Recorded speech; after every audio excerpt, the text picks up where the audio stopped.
If you believe the stories, mankind's pride gave rise to the Darkspawn.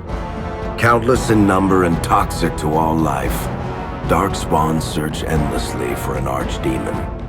When they find one, Darkspawn armies surge up from their corrupt barrows beneath the ground, and a blight begins.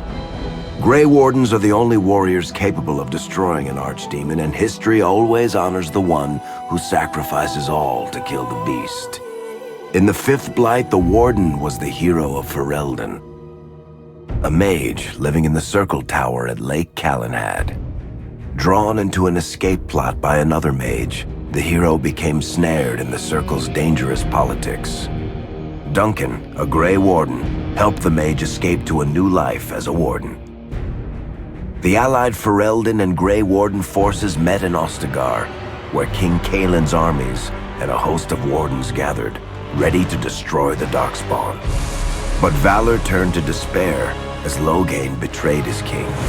Kaelin's forces were slaughtered, and the south was lost.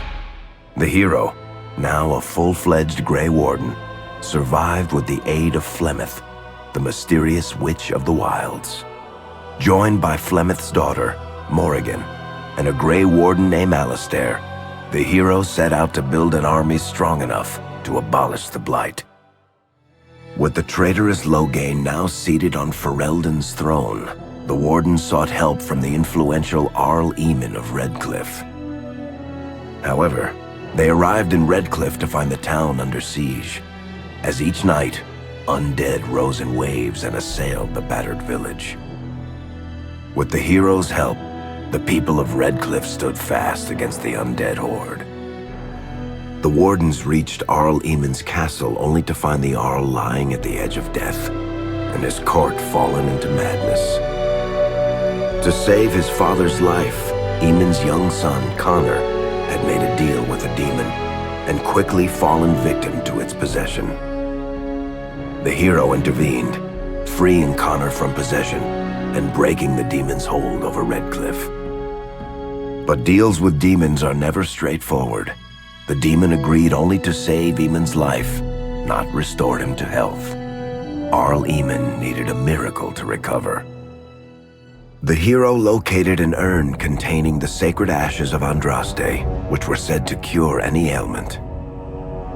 The urn was protected by ancient traps, tests of will, and a dragon-worshipping cult that wanted to twist the urn's power to its own ends. The urn remained pure, but mysteriously disappeared after the Wardens departed. Only the temple dedicated to it still stands. With a pinch of the ashes, the hero restored the Arl to health. Informed of Loghain's treachery, Eamon swore his political and military support. The circles of Magi are bound by oath to aid the Grey Wardens in times of blight. However, Lake Calenhad's tower could offer little help.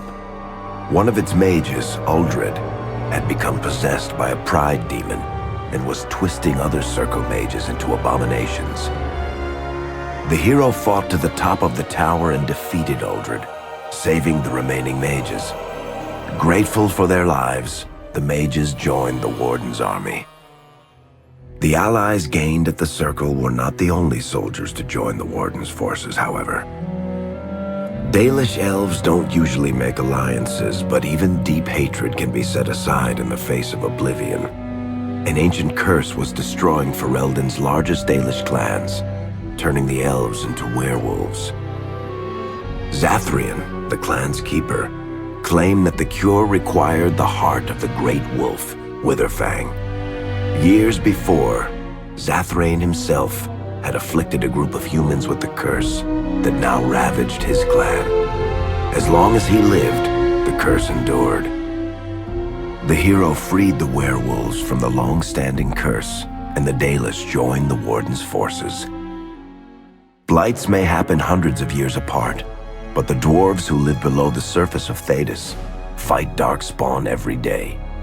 No one is better schooled in battling Darkspawn than the warriors of Orzammar, except perhaps their allies of old, the Grey Wardens.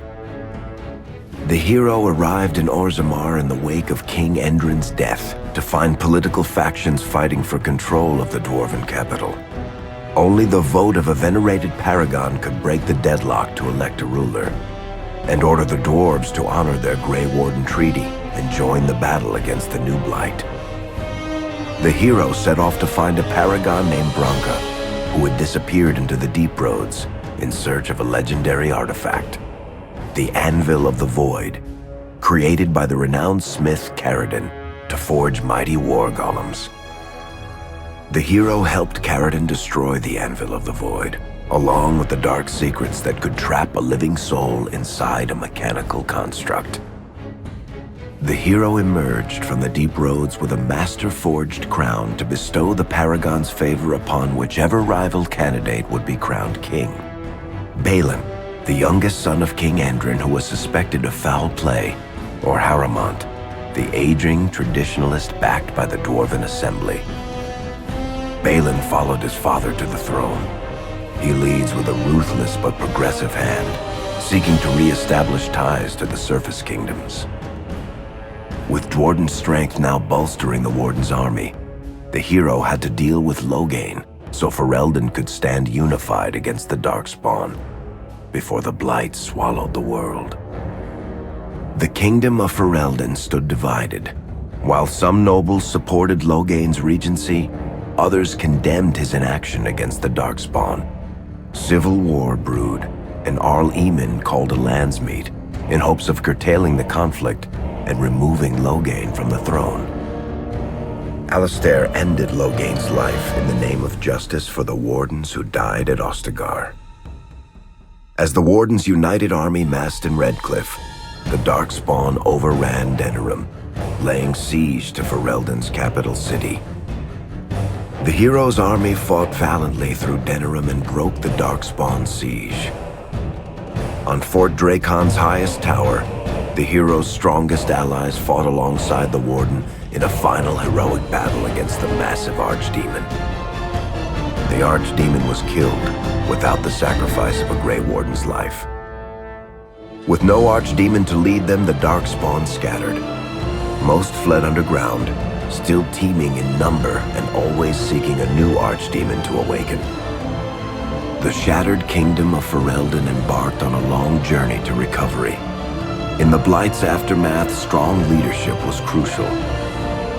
Alistair, half-brother to King Cailan, became Ferelden's new king, and the line of rulers who descended from Calenhat the Great remained unbroken. Ferelden still stands, as obstinate and resolute as the Dog Lords ever are, but the events of the Fifth Blight loom over it as the nation rebuilds. For people across Thedas, legends of the hero of Ferelden remain the nation's brightest beacons of hope during its darkest times.